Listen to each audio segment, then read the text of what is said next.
can we just pause for a second? No, seriously?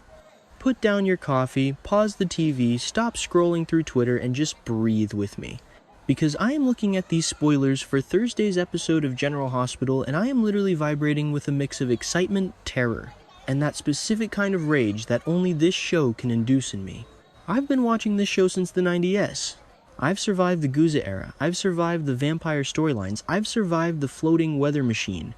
But I don't think I am emotionally prepared for what is happening with Nathan West, Maxie Jones, and Lulu Spencer. I'm just not. Okay, let's back up. Let's start with the headline news because I feel like I'm going to pass out. Maxie is awake. After everything, the coma, the tears, the endless bedside vigils where Spinelli looked like a kicked puppy and Brooklyn tried to hold it all together, Maxie Jones is finally opening her eyes. And usually this would be the moment where we all pop the champagne and cry happy tears, right? Wrong. Because this is Port Charles and nobody is allowed to just be happy. We have to talk about Nathan. My God, Nathan West. Can I just say that when they brought him back, I screamed. I literally screamed at my television. I never thought we'd see him again after 2018. But he's here, he's alive, and for the last few months he's been living his life. And by living his life, I mean he's been getting very cozy with Lulu Spencer. And look, I get it. I do. Lulu has been through hell. She woke up from her own coma. She lost Dante to Sam, R.I.P. Sam, or wherever she is these days, and she found comfort in Nathan. They bonded over their shared trauma, their missing years. Nulu, is that what we're calling them? Lathan, whatever. It was cute for a minute. It was healing. It was two broken people finding solace. But Maxie was just sleeping, you guys. And now Thursday spoiler says Nathan is going to confess his fear to Dante. Confess his fear? Yeah, you think. You should be terrified, Nathan. You are about to face the woman who mourned you for years, the mother of your child, the love of your life. Don't even try to tell me Lulu is the love of your life. I will fight you in the comments and you have to tell her, hey, glad you're up. Sorry I've been playing house with your best friend. I mean, can we talk about the Dante of it all? Nathan confiding in Dante? The irony is so thick I could choke on it. Dante, who was married to Lulu.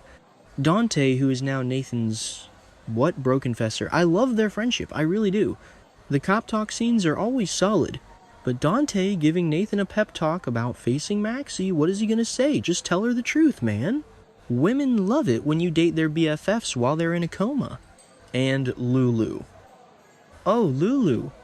Spoilers say she's confiding in Laura about how Maxie's awakening complicates her situation with Nathan. Complicates, sweetie, complicates is when you double book a dinner date. This is a nuclear disaster.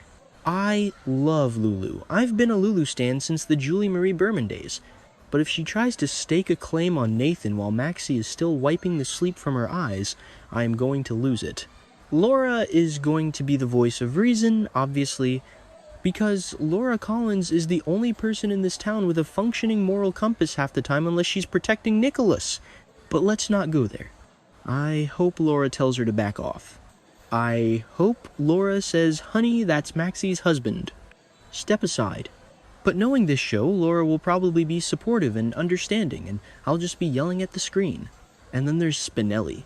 My heart breaks for the jackal. The spoilers say he's worried about losing Maxie and his family. Because let's be real, Spinelli has stepped up. He's been the dad, the mom, the guardian, the rock. And he's terrified that now that Maxie is back and Nathan is back, he's going to be pushed to the sidelines again. But can we talk about Brooklyn Chalin fans rise up? I love that she's supporting him. Brooklyn has had such a journey. Remember when she was just the annoying quartermain who sang loud songs and caused trouble? Now she's giving emotional support to Spinelli during the most complex romantic quadrangle in history. She's telling him to trust Maxie. And honestly, I don't know if I trust Maxie right now. Maxie is messy. We love her, but she is messy. She's gonna wake up, see Nathan, see Lulu, see Spinelli, and it's going to be chaos. Okay, I need to pivot because my blood pressure is spiking. Let's talk about the other disaster brewing for Thursday. Politics. Why does everyone in Port Charles suddenly want to be a politician? I'm sorry, but can we discuss Willow Kane?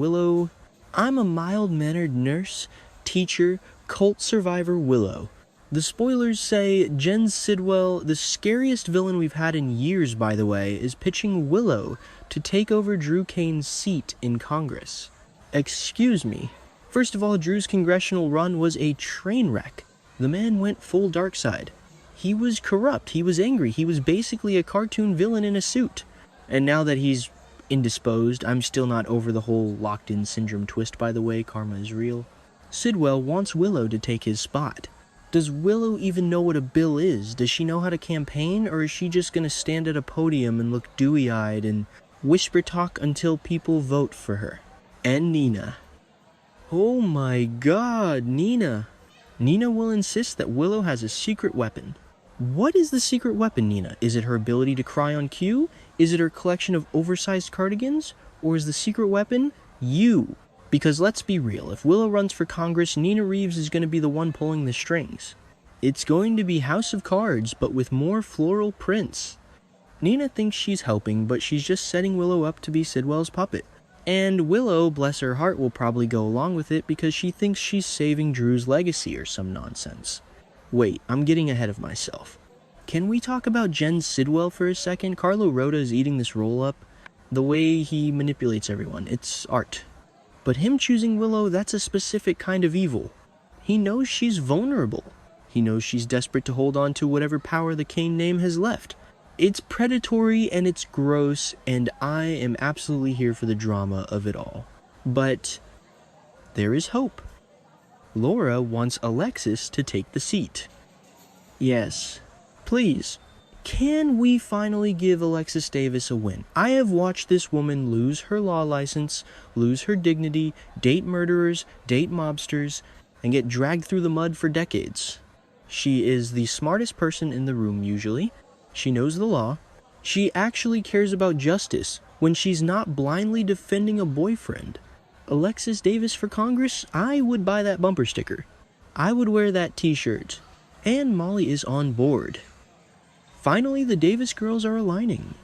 Molly insisting her mom is perfect for the job. We love to see it. Although knowing Molly, she'll probably try to micromanage the campaign and drive Alexis crazy, but their hearts are in the right place. The contrast, though, Willow versus Alexis. The inexperienced mob-adjacent via marriage villain-backed puppet versus the seasoned, brilliant, slightly neurotic former D. It's going to be the showdown of the century. And if the show makes Willow win, if they actually let Willow beat Alexis, I will riot. I will write a strongly worded letter to Frank Valentini. Okay, back to the spoilers. Cody and Christina. This is weird, right? I feel like this is weird. Cody talking to Christina about a steep price for violating Molly's privacy. So let me get this straight. Christina, who we know has been spiraling, apparently wrote a character based on Cody that exposed Molly's business, or is this about the surrogacy saga again? I feel like we've been adjudicating the Molly's privacy issue for 2 years now. But here's the kicker, Christina pushing Cody back toward Molly romantically. Wait, what? Are we shipping Cody and Molly now? Did I miss a meeting? I thought Molly was with TJ. I know things have been rocky since the baby tragedy. But Cody, the stable guy, the guy who faked a paternity test, I mean, he's charming. And I love him with Sasha. Are they still a thing? I can't keep track. But Molly? Molly is type A.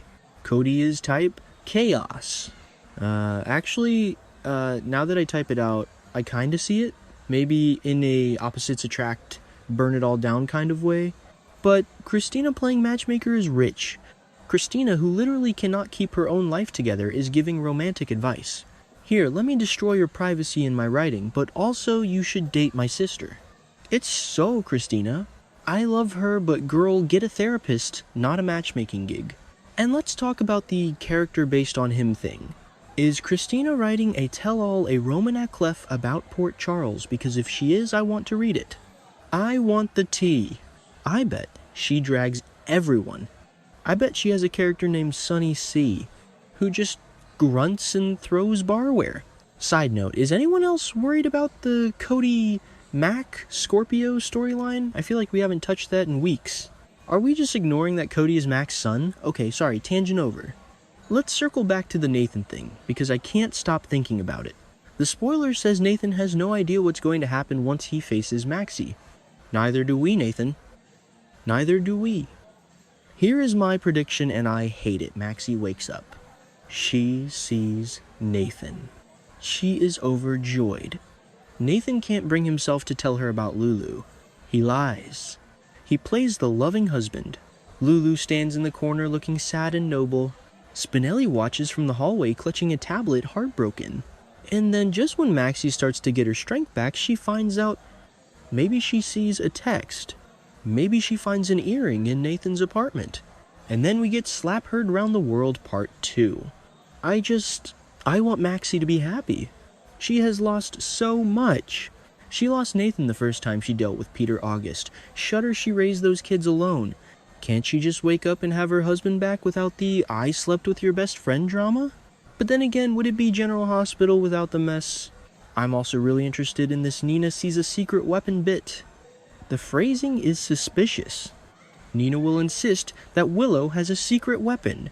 Could the secret weapon be Michael? Is Michael going to back Willow's run? I know things have been tense with the whole Willow jamming a syringe in Drew thing, which honestly still iconic behavior, but Michael usually falls in line. Or is the secret weapon blackmail? Does Willow know something about Sidwell? Or does Nina know something? I just don't trust Nina. I never have.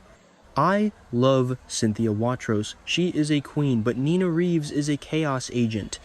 She's going to gaslight Willow into thinking she can be the next Hillary Clinton, and when it all blows up, Nina will be standing there going, I was just trying to help. And poor Drew. I know he's the villain now, but imagine lying there with locked-in syndrome while your wife and your ex-girlfriend plot to steal your congressional seat. It's Shakespearean. It's tragic. It's hilarious. Okay, I'm winding down. My tea is cold. My cat is looking at me like I'm crazy because I've been muttering Sidwell under my breath for 10 minutes. Bottom line, Thursday is going to be pivotal. We have the emotional nuke of Maxie, Nathan. We have the political absurdity of Willow, Sidwell. We have the Davis girls rallying. We have Christina being messy. I am scared for Spinelli. I am scared for Lulu. Girl, you are gonna get hurt. I am scared for the voters of the district if they actually elect Willow. But mostly, I am just so glad to be watching. Because even when this show makes me want to throw a brick at the TV, I can't look away. So, what do you guys think? Am I crazy for thinking Alexis has a shot? Are you Team Nulu or Team Maxie? God, I hate those names. And does anyone actually think Willow is qualified to run a lemonade stand, let alone a congressional district? Let me know. I'll be here refreshing the spoilers, waiting for the inevitable disaster. Until tomorrow, GH fans, stay tuned. And maybe buy stock in tissues, because if Maxie and Nathan have a flashback montage, I'm gonna be a wreck. Peace.